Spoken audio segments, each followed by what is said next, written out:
CM Siddaramaiah ಸರ್ಕಾರಕ್ಕೆ ಮಂಜುನಾಥನ ಶಾಪ ತಟ್ಟುತ್ತದೆ. ಮಂಜುನಾಥನ ಸನ್ನಿಧಾನಕ್ಕೆ ಕೆಟ್ಟ ಹೆಸರು ತರುವಂತಹ ಸಲುವಾಗಿ ತನಿಖೆ.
ಸಿಎಂ ಸಿದ್ದರಾಮಯ್ಯ ಸರ್ಕಾರಕ್ಕೆ ಮಂಜುನಾಥನ ಶಾಪ ತಟ್ಟುತ್ತೆ. ಮಂಜುನಾಥನ ಸನ್ನಿಧಾನಕ್ಕೆ ಕೆಟ್ಟ ಹೆಸರು ತರುವಂತಹ ಸಲುವಾಗಿ ತನಿಖೆ.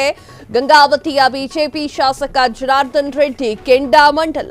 ಬಹಳ ವರ್ಷಗಳ ನಂತರ ಯಾರೋ ಅನಗತ್ಯವಾಗಿ ಧರ್ಮಸ್ಥಳದ ಹೆಸರನ್ನ ಎಳೆದು ತರುವ ಪ್ರಯತ್ನವನ್ನ ಮಾಡ್ತಾ ಇದ್ದಾರೆ. ಇದರ ಹಿಂದೆ ಯಾರಿದ್ದಾರೆ ಎನ್ನುವುದು ಎಲ್ರಿಗೂ ಕೂಡ ಗೊತ್ತಿದೆ. ಎಸ್ಐಟಿ ತನಿಖೆ ಆದೇಶಿಸಿದ್ದು ಹಿಂದೂ ವಿರೋಧಿ ನಡೆ. ಒಂದು ಸಮುದಾಯವನ್ನ ಓಲೈಸುವಾಗಿ ಧರ್ಮಸ್ಥಳದ ಮಂಜುನಾಥನ ಸನ್ನಿಧಾನಕ್ಕೆ ಕೆಟ್ಟ ಹೆಸರು ತರುವಂತಹ ಪ್ರಯತ್ನ. ಇದು ಸಿಎಂ ಸಿದ್ದರಾಮಯ್ಯ ಸರ್ಕಾರದ ಹಿಂದೂ ವಿರೋಧಿ ನಡೆ. ಮಂಜುನಾಥನ ಶಾಪದಿಂದ ಈ ಸರ್ಕಾರವೇ ಸರ್ವನಾಶವಾಗುತ್ತೆ. ಕೊಪ್ಪಳದಲ್ಲಿ ಬಿಜೆಪಿ ಶಾಸಕ ಜನಾರ್ದನ್ ರೆಡ್ಡಿ ಗುಡುಗು ಹಾಕಿದ್ದಾರೆ.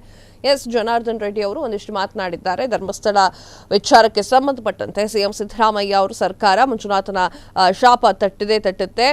ಎಸ್ಐಟಿ ತನಿಖೆ ಆದೇಶಿಸಿದ್ದು ಹಿಂದೂ ವಿರೋಧಿ ನಡೆ ಎನ್ನುವಂತಹ ವಿಚಾರವನ್ನ ಜನಾರ್ದನ್ ರೆಡ್ಡಿ ಅವರು ಮಾತನಾಡಿದ್ದಾರೆ. ಅದು ಅವರ ವೈಯಕ್ತಿಕ ಮಾತಾಗಿರೋ ಕಾರಣಕ್ಕಾಗಿ ಇದಕ್ಕೆ ಏನೂ ಕೂಡ ಹೇಳಕ್ಕಾಗೋದಿಲ್ಲ. ಆದರೆ ಇದೊಂದು ನೆನಪಿರ್ಲಿ ವೀಕ್ಷಕರೇ, ಸಾಕಷ್ಟು ಹಿಂದೂಗಳು ಕೂಡ ಎಸ್ಐಟಿ ರಚನೆ ಆಗಲಿ ಅಂತ ಹೇಳಿ ಸಾಕಷ್ಟು ಜನ ಅನ್ಕೊಂಡಿದ್ರು, ಮಾತನಾಡ್ತಾ ಇದ್ರು.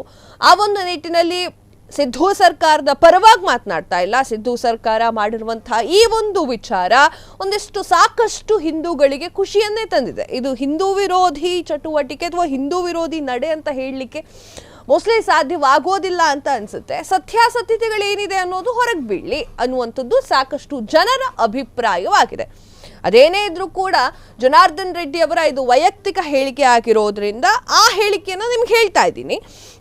ಸಿಎಂ ಸಿದ್ದರಾಮಯ್ಯ ಸರ್ಕಾರಕ್ಕೆ ಮಂಜುನಾಥನ ಶಾಪ ತಟ್ಟುತ್ತೆ ಎನ್ನುವಂತಹ ಮಾತನಾಡಿದ್ದಾರೆ. ಮಂಜುನಾಥನ ಸನ್ನಿಧಾನಕ್ಕೆ ಕೆಟ್ಟ ಹೆಸರು ತರುವ ಸಲುವಾಗಿ ತನಿಖೆಯನ್ನ ಮಾಡಲಾಗ್ತಾ ಇದೆ ಅಂತ ಹೇಳಿ ಗಂಗಾವತಿ ಶಾಸಕರಾಗಿರುವಂತಹ ಜನಾರ್ದನ್ ರೆಡ್ಡಿ ಅವರು ಕೆಂಡಾಮಂಡಲರಾಗಿದ್ದಾರೆ.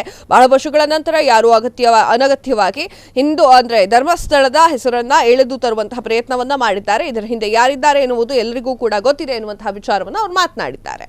ಕ್ಷಣ ಕ್ಷಣದ ಸುದ್ದಿಗಳಿಗಾಗಿ ಫ್ರೀಡಂ ಟಿವಿ ಸಬ್ಸ್ಕ್ರೈಬ್ ಮಾಡಿ, ಲೈಕ್ ಮಾಡಿ ಹಾಗೂ ಫಾಲೋ ಮಾಡಿ. ಹೊಸ ಸುದ್ದಿಗಳ ನೋಟಿಫಿಕೇಶನ್ಗಾಗಿ ಬೆಲ್ ಐಕಾನ್ ಮೇಲೆ ಕ್ಲಿಕ್ ಮಾಡಿ.